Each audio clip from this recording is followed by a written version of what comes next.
C'est une femme que l'on n'attendait pas, ni du côté des bibliothèques, ni dans les salons d'ambassadeurs. Elle a surgi de la rue, littéralement. Le Baobab Fou, son premier roman paru en 1984, elle l'écrit dans la misère, dans les rues de Dakar où elle vécut pendant plus d'une année, en plein naufrage existentiel. Ken Bougoul, ainsi s'est-elle nommée, celle dont personne ne veut, ne sort pas d'une lignée de lettrés. C'est une fille de Ndoukoumane, un village pétri de non-dits et de poussière rouge.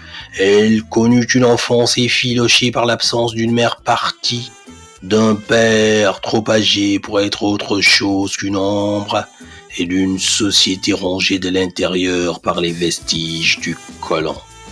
Et voici qu'un jour, cet enfant de la brousse, nourri au conte et au silence, se retrouve à errer dans les rues grises de l'Europe, à partager les bancs d'université avec ceux qui l'ignorent et les lits d'hommes qui ne voient en elle qu'un exotisme de passage.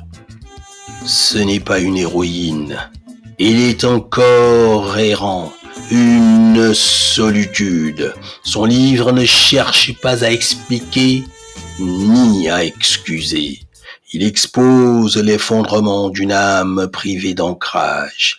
L'Afrique l'a oublié, l'Europe l'a brisé.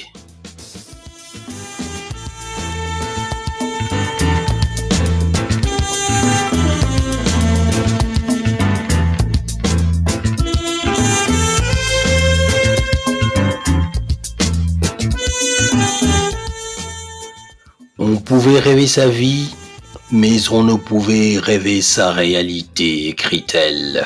Le rêve est un luxe que seuls les repus peuvent se permettre. Elle rêve pour survivre, mais la réalité finit toujours par la rattraper. Elle ajoute: comment un être humain qui échappe son destin pouvait-il entraîner avec lui une femme, les enfants, dans un mouvement perpétuel qui était une fuite? Vivre pour elle, c'est fuir.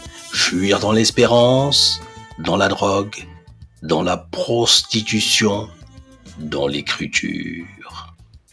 Dans tout exode, il y a altération de l'échelle des valeurs. Qu'est-ce qui reste à une femme noire, seule dans une ville blanche? Que vaut son corps, sa langue, son passé? Peu de choses, si ce n'est ce qu'elle parvient à reconstruire à la force des mots. Le baobab, arbre totem, est la mémoire qu'elle n'a pas perdue. Il l'attend comme un père fidèle. Elle l'a quitté, lui est resté. Et dans tout cela, il n'y a pas de morale.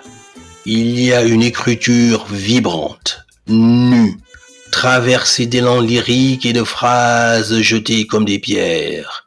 Ken Bougoul n'écrit pas pour plaire, elle écrit pour respirer. Et nous, lecteurs, sommes invités non à l'admirer, mais à l'écouter jusqu'au bout du souffle.